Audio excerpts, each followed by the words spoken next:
창세기 50장 15절로 21절입니다. 구약성경 창세기 처음에 있는 창세기입니다. 81쪽 찾으시면 됩니다. 창세기 50장 15절에서 21절까지 찾으신 줄 알고 함께 한 목소리로 불러봅니다. 시작. 요셉의 형제들이 그들의 아버지가 죽었음을 보고 말하되 요셉이 혹시 우리를 미워하여 우리가 그에게 행한 모든 악을 다 갚지나 아니할까 하고 요셉에게 말을 전하여 이르되 당신의 아버지가 돌아가시기 전에 명령하여 이르시기를 너희는 이같이 요셉에게 이르라 내 형들이 내게 악을 행했을지라도 이제 바라건대 그들의 허물과 죄를 용서하라 하셨나니 당신 아버지 하나님의 종들인 우리 주를 이제 용서하소서 하매 요셉이 그들이 그에게 하는 말을 들을 때에 울었더라. 그의 형들이 또 친히 와서 요셉의 앞에 엎드려 이르되 우리는 당신의 종들이니이다. 요셉이 그들에게 이르되 두려워하지 마소서. 내가 하나님을 대신하리이다. 당신들은 나를 해하려 했으나 하나님은 그것을 손으로 바꾸사 오늘과 같이 많은 백성의 생명을 구원하게 하셨나니 당신들은 두려워하지 마소서. 내가 당신들과 당신들의 자녀를 데리리이다 하고 그들을 간곡한 말로 위로하였더라. 아멘. 오늘 이 본문 말씀에 보면 아침에도 제가 말씀드렸지만 형제고 뭐고 간에 이 권력 앞에 이렇게 흰 모습, 이 모습을 보면 참으로 안타깝기 그지없습니다. 우리가 잘 아는 이 요셉은 이미 17살이에요. 17살이면 누가 제일 어리지? 지10살이 제일 어립니다. 지10살보다 훨씬 어려. 그런 17살의 형들에 의해서 팔려. 17살 나이, 뭐 지금 말하면 고등학교 1학년쯤 됐는데, 고등학교 1학년쯤이면 제가 생각했을 때, 제 나이를 옛날에 나이를 생각하면 제가 요만했어요. 얼마나 조그맸는지 별명도 꼬마예요. 별명이 꼬마였어. 제가 얼마나 작았는지 아주 조그맣고 17살 정도면 제가 뭐 했느냐 하면 그때 당시에 제가 17살 정도에 새벽에 4시에 일어나면 어머니와 더불어 시장을 가야 돼요. 어디 시장에 가냐면 남산 밑에 해방촌에서 청량리 경동시장에 가요. 왜 그러냐면 경동시장에 그 당시에 제가 새벽마다 갔던 그 경동시장에 옥수수를 사러 가요. 옥수수를 왜 사러 가느냐? 그걸 옥수수를 사다가 집에다 갖다 놓으면 어머니가 그걸 이제 삶아서 팔았어요. 조그만 꼬마가 뒤에다가 옥수수를 200자루 300자루를 이렇게 내 그냥 가마리에다가 그냥 쑤셔가지고 그냥 꽉꽉 채워가지고 그걸 등에 지고 버스를 타야 돼. 왜냐하면 그걸 한번 집에다 갖다 놓고 학교를 가야 돼. 그러니까 4시에 일어나서 이제 움직이기 시작을 하는데 얼마나 잠이 오겠어요. 고등학교 1학년, 중학교 3학년인데 그냥 겨우 눈 비벼가면서 세수를 하는 분 마는 분 그냥 대충 씻고 그리고 첫 차를 타고 이제 남산 해방촌에서 청량리까지 경동시장까지 이제 물건을 사러 가요. 그 당시에 뭐 지하철이 있는 게 아니니까 버스를 타요. 그리고 이제 물건 사가지고 옥수수 사가지고 집에다 갖다 놓고 또 이제 가방을 바꿔 매는 거야. 책가방 가방 메고 또 어디까지 가느냐면 지금 말하면 저기 시흥이에요. 시흥까지 또 버스 타고 또 가야 돼요. 아침에. 그래 지가 가지 않으려고 그냥 꽉꽉 매진 버스를 또 타고 그 학교를 가요. 17살에 그랬어요. 그런데 이 요셉이 17살에 형들에게 미움받아가지고 팔려가는 그 삶의 모습이 얼마나 속이 상했고 얼마나 이제는 분통했고 얼마나 속으로 두고 봐도 이렇게 복수심을 가지지 않았습니다. 엄청난 상처를 받은 게 바로 요셉입니다. 17살. 그런데 성경의 기록을 통해서 보니까 30살에 그가 이제는 애굽의 총리가 된 그런 놀라운 역사가 나타납니다. 그 13년 세월 동안에 이 요셉이 별의별 일을 다 당하잖아요. 노예로 팔려가고 보디발의 아내 2명의 이제는 씹어서 이제는 감옥에 가고 감옥에서 또 관원장의 꿈을 해석해주고 그 꿈 해석해주다가 보니까 왕의 꿈까지 해석해주고 있는데 그 여정 13년 세월 동안에 별의별 일들을 다 겪는 겁니다. 그러다가 나이 30이 되어서 성경의 기록을 통해서 보니까 그가 바로 앞에 서게 됩니다. 41장의 창세기 41장 말씀해 보니까 성경은 이렇게 말씀합니다. 요셉이 애굽왕 바로의 앞에 설 때에 30세라 그가 바로 앞을 떠나 애굽 온 땅을 순찰한다고 이렇게 말씀합니다. 놀랍게도 외국의 이방인이 애굽으로 팔려가서 그 13년 세월 동안에 가진 어려움을 다 당하고 30살에 이제 애굽의 총리가 되었습니다. 아마 어쩌면 요셉의 마음속에서도 이제 내가 총리가 됐으니 이거 니들 형들 이제 죽어서 이제 그러지 않았을까 모르겠어요. 저 같아서 아마 그랬을 것 같아요. 형들이 저를 팔아먹었다 그러면 죽었어 이제 내가 총리 됐어 니들 다 죽었어 이제 아마 그랬을 것 같아요.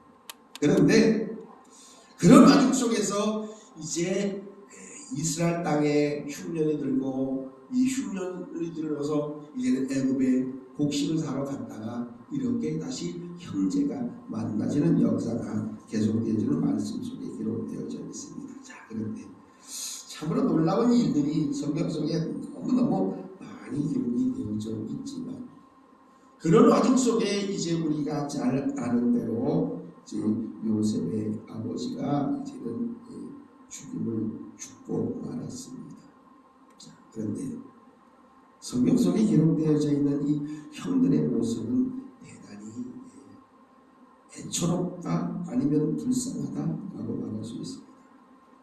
이제는 미디안 상인에게 은 20을 받아 팔아먹었던 그 동생 앞에서 뭘 하고 있느냐. 오늘 말씀 속에 이렇게 성경은 말씀합니다. 18절을 찾으셨으면 함께 보도록 합니다. 시작. 그의 형들이 또 친히 와서 요셉의 앞에 엎드려 이르되 우리는 당신의 종들이니이다. 이 모습이 어떤 모습이에요? 형들 앞에서 절하는 모습은 이미 오래전에 요셉이 꿈 이야기를 했을 때의 그들의 모습입니다. 야, 형들이 내 앞에서 절한다 라고 이미 요셉은 자기가 꾼 꿈을 이미 얘기했고 그 꿈이 이렇게 13년 세월이 지난 이후에 그대로 이루어집니다. 이게 하나님의 역사입니다. 하나님은 요셉으로 하여금 그냥 꿈을 그냥 꾸게 한 게 아니었어요. 꿈대로 그대로 이루어졌던 겁니다. 그리고 형제들 다시 만나게 되어졌고 그 만남 속에서 형들은 사실은 요셉에게 사과를 전혀 하지도 않았던 겁니다. 그리고 성경의 기록을 통해서 보니까 아버지가 이제 돌아가십니다. 돌아가고 나니까 이제 야곱이 장례를 마치는 이후에 형들의 모습이 정말로 어처구니 없다 아니면 비겁하다, 비굴한 모습을 보여줍니다. 15절 16절을 봅니다. 함께 합니다. 15절과 16절인데 시작. 요셉의 형제들이 그들의 아버지가 죽었음을 보고 말하되 요셉이 혹시 우리를 미워하여 우리가 그에게 행한 모든 악을 다 갚지나 아니할까 하고 요셉에게 말을 전하여 이르되 당신의 아버지가 돌아가시기 전에 명령하여 이르시기를.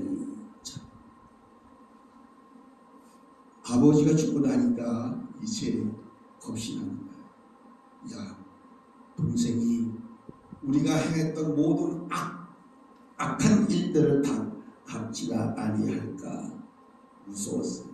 두려웠어요. 그래서 형들에게 뭐라고 말도 안 했는데 자기들이 먼저 이제 선수를 칩니다. 그러면서 아버지가 이렇게 얘기했다라고 이제 요셉에게 이야기하는 모습이 바로 오늘 본문 속에 이렇게 기록되어져 있습니다. 너희는 이같이 요셉에게 이르라. 내 형들이 내게 악을 행하였을지라도 이제 바라보는데 그들의 허물과 죄를 용서하라 하셨나니 당신의 아버지 하나님의 종들인 우리 죄를 이제 용서하소서 하며 요셉이 그들이 그에게 하는 말을 들을 때에 울었더라. 왜 울었을까요? 슬퍼해서 울었을까요? 아니면 너무 안타까워서 울었을까요? 아니면 너무 불쌍해서 울었을까요? 하여간에 요셉이 형들의 말을 듣고 이제 울었다고 성경은 말씀합니다. 그런데 요셉의 대답은 대단히 놀랍습니다. 그의 형들이 또 친히 와서 요셉에게 앞에 엎드려 우리는 당신의 종이라 이렇게 중임을 자처하지만 요셉은 이렇게 대답합니다. 두려워하지 마소서. 내가 하나님을 대신하리이까. 여러분, 보복, 대갚음, 복수 누가 하는 건지 아세요? 내가 하는 게 아니에요. 하나님이지. 그래서 요셉은 그렇게 오늘 본문 속에 내가 하나님을 대신하리이까 두려워 떠는 형들을 향해서 내가 하나님을 대신하겠느냐? 아니다. 하나님이 갚으시는 일이지 나는 그것에 대한 보복과 복수는 하지 않을 것을 이야기하고 있습니다. 요셉이 본 것은 자기의 상처가 아닙니다. 여러분, 혹시 자기가 어떻게 일하다가 혹은 사고로 인해서 상처가 생겨지면 그것 볼 때마다 마음이 아파져. 그 상처를 볼 때마다 더 고통스러워져. 요셉은 형들에게 엄청난 고통의 마음의 상처를 받았는데 그 상처를 보지 않았어요. 요셉이 본 것은 하나님이 하신 거예요. 그래서 그는 대답하기를 내가 하나님을 대신하리까 라고 그렇게 말합니다. 그러면서 고백하기를 당신들은 나를 해하려 했으나 하나님은 그것을 선으로 바꾸사 오늘날과 같이 많은 백성의 생명을 구원하게 하시려 하셨나니. 하나님은 어떤 하나님이신가? 바로 악을 악으로 갚는 하나님이 아니라는 겁니다. 악을 선으로 바꾸신 하나님입니다. 그래서 오늘날과 같이 많은 백성의 생명을 구원하게 하시려고 이렇게 이런 일들을 하셨던 겁니다라고 말하는 겁니다. 그래서 이 요셉의 고백은 당신들이 나를 팔아서 내가 여기 온 게 아니라는 겁니다.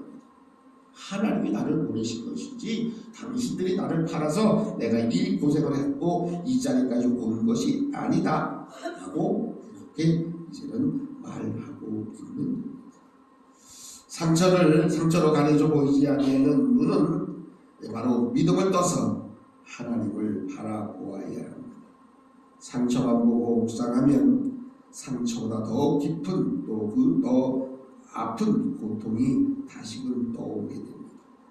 그래서 우리의 눈은 상처를 보는 눈이 아니라 바로 믿음으로 하나님을 바라보며 악을 선으로 바꾸시는 하나님의 은혜를 우리는 다시 한번 온전히 생각해야 된다는 사실. 형들은 악을 행했으나 하나님은 그 악을 손으로 바꾸어 주셨습니다. 그래서 많은 사람의 생명을 구원하게 해 주셨다.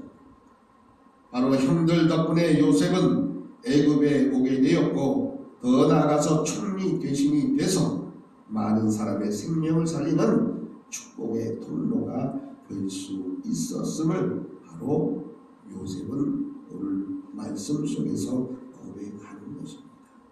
그러면서 이제 형들에게 이렇게 이야기합니다. 당신들은 두려워하지 마소서. 내가 당신들의 자녀 기르리이다 하고 형들을 간곡한 말로 위로하였다라고 말씀합니다. 요셉은 하나님을 바라보았기 때문에 악을 손으로 바꿔주신 하나님을 온전히 기억합니다. 그래서 내가 보복하고 복수할 것이 아니라 오히려 내가 형들을 위로하고 형들의 자녀들까지 내가 다 길러주겠노라고 그렇게 약속하고 있는 겁니다. 우리가 진실로 하나님을 바라볼 때에 우리는 잃어버렸던 어둠에 버려두었던 하나님의 은혜를 비로소 깨달을 수 있게 되는 것입니다. 형들이 사과하기 전에 요셉은 이미 형들을 용서했던 겁니다. 요셉의 상처 그보다 훨씬 더 큰 하나님의 놀라운 은혜를 그는 받았기에 더 나아가서 하나님만을 바라보고 하나님만을 의지하게 되어지는 겁니다. 이제 요셉은 더 이상 상처에 매여 있지 않습니다. 하나님의 압도적인 은혜로 그 모든 상처는 이미 다 가물어져 있었던 겁니다. 그리고 오늘 말씀에 기록되어진 그대로 오히려 형들을 간곡한 말로 위로하게 되어진 겁니다. 보복과 복수가 아닌 오히려 놀라운 위로의 은혜 속에서 악을 손으로 바꾸시는 하나님의 놀라운 은혜와 사랑을 우리가 볼 수 있게 되는 겁니다. 어느 학기는 매일매일의 삶의 모습 속에서 때로는 어떠한 상처와 어떠한 아픔과 어떠한 괴로움과 문제가 있을 때에 우리는 그 아픔과 괴로움과 상처를 보는 삶이 아니라 그 상황 속에서 하나님을 바라보고 하나님이 주신 은혜 속에서 모든 상처를 다 이제는 암으로 이제는 덮어 더 나아가서 하나님의 크신 은혜를 놀라운 사랑을 다시 한번 회복하는, 그래서 오히려 그 모든 사람들을 위로하는 하나님의 거룩한 백성의 삶을 능히 살아가는 우리 모두가 되시기를 간절히 바랍니다.